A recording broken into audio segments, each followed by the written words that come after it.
आदाब, ये आकाशवाणी श्रीनगर है। खबरों का बुलेटिन लेकर मैं बसारत गुल। वज़ीर-ए-आज़म नरेंद्र मोदी ने इम्तिहानात में इस्लाहत लाने की ग़रज़ से मारूफ टेक्नोलॉजी एक्सपर्ट नंदन नीलखनी की सरबराही में एक आला सतह का टास्क फोर्स कायम करने का ऐलान किया है। अपने एक वीडियो पैगाम में वज़ीर-ए-आज़म ने कहा कि ये टास्क फोर्स इम्तिहानात में इस्लाहत को यकीनी बनाने की तरफ तवज्जो मरकूज़ करेगा और इसकी रिपोर्ट की बुनियाद पर लाज़मी इक़दाम किए जाएंगे ताकि आने वाले इम्तिहानात की एतबारियत को यकीनी बनाया जा सके। हम पार्लियामेंट के अंदर कठोर कानूनों के प्रावधान के साथ नया कानून बनाने की दिशा में भी आगे बढ़ रहे हैं, लेकिन हमें भविष्य के लिए सोचना है। हमारी परीक्षा पद्धति ट्रांसपेरेंट हो, हमारी परीक्षा पद्धति में सबसे ज्यादा टेक्नोलॉजी का उपयोग हो। इन सारी बातों को ध्यान में रखते हुए विश्व प्रसिद्ध टेक्नोलॉजी एक्सपर्ट श्रीमान नंदन नीलेकनी जी के नेतृत्व में एक हाई पावर टास्क फोर्स बनाने का निर्णय किया है, जो एग्जामिनेशन रिफॉर्म की तरफ फोकस करेगा और जल्द से जल्द आने वाली परीक्षाओं की विश्वसनीयता को सुनिश्चित करने का काम इसके रिपोर्ट के आधार पर कर दिया जाएगा। हुकूमत आज लोकसभा में पब्लिक एग्जामिनेशंस अमेंडमेंट बिल 2026 पेश कर रही है। ये बिल मरकजी वजीर डॉक्टर जितेंद्र सिंह ऐवान में पेश कर रहे हैं, जिसका मकसद पब्लिक एग्जामिनेशंस एक्ट 2024 में तरमीम करना है। वाज़ेह है कि मरकजी काबीना ने पेपर लीक और इम्तिहानात में धांधलियों के मामलात में सख्त सजा दिलाने की ग़रज़ से फास्ट ट्रैक अदालतें कायम करने से मुतल्लिक मुसवदा बिल को पिछले जुमा को मंजूरी दी थी।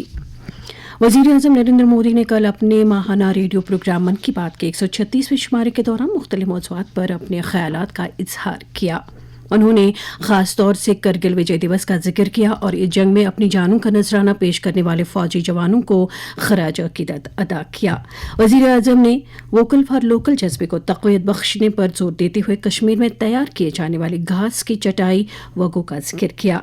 उन्होंने कश्मीरी दस्तकार गुलाम हसन और उनकी बेटी तंजीला की सराहना की। लेफ्टिनेंट गवर्नर मनोज सिन्हा ने कल तीरथ राज लोक भवन अनंतनाग में हरबा त्यौहार के मौके पर माता सिद्धि लक्ष्मी मंदिर पर हाजिरी दी। इस मौके पर एलजी ने कहा कि ये पवित्र स्थापन सदियों से आपसी रवादारी और अकीदे का एक गहवारा रहा है और हमें ये याद दिलाता है कि असल ताकत रूहानी इक़्तिदार और हमदर्दी के जज्बे में मुस्मिर है। उन्होंने कहा कि हरबा त्यौहार अकीदत, शुक्रगुजारी और मन की शांति हासिल करने का एक अहम मौका है। हिंदू एजुकेशन सोसाइटी कश्मीर का एक वफद इसके सदर प्रोफेसर बीएल जुत्शी की क़यादत में लोक भवन श्रीनगर में लेफ्टिनेंट गवर्नर मनोज सिन्हा से मुलाकात हुआ। दरियासा अमरीका में मुक़ीम एक गैर सरकारी तंजीम कोशर राग के बानी अरविंद मुत्तू ने भी मनोज सिन्हा के साथ मुलाकात की और तंजीम की तरफ से जम्मू कश्मीर के सकाफती विरसे को तहफ़्फ़ुज़ और फ़रोग़ देने के लिए किए जा रहे इक़दामात के बारे में जानकारी दी। सालाना श्री अमरनाथ जी यात्रा के तहत अब तक 4 लाख से ज़ायद यात्रियों ने पवित्र गुफा में हाजिरी दी है और ये यात्रा के लिए एक संगमील माना जा रहा है। लेफ्टिनेंट गवर्नर मनोज सिन्हा ने एक सोशल मीडिया पोस्ट में जानकारी दी है कि कल शाम तक मजमूई तौर पर 4,14,000 यात्रियों ने गुफा के दर्शन किए हैं। एलजी ने इस यात्रा को कामयाब बनाने में तमाम मुतल्लिक़ीन का शुक्रिया अदा किया है। हमारे नुमाइंदे खुर्शीद पड्रू ने खबर दी है कि कल रात श्रीनगर जम्मू कौमी शहरा पर दिवल के मकाम पर ताज़ा पसिया गिर आने की वजह से कुछ घंटों के लिए शहरा को बंद किया गया था। ताहम मुतल्लिका एजेंसियों की बरवक्त कार्रवाई से अब शहरा को काबिल आमद-रफ्त बनाया गया है। आज सुबह पहले श्री अमरनाथ जी यात्रा पर आने वाले यात्रियों को शहरा पर सफ़र करने की इजाज़त दी गई, जिसके बाद शहरों को दीगर गाड़ियों के लिए भी खोल दिया गया। वादी कश्मीर और जम्मू के सरमाई जोन में सरकारी और तस्लीम शुदा गैर सरकारी स्कूल आज से दर्स व तदरीस के लिए दोबारा खुल रहे हैं।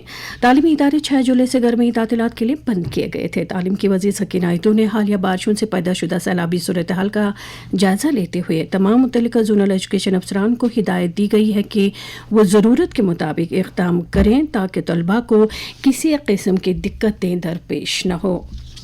और अब दर्जे हरारत।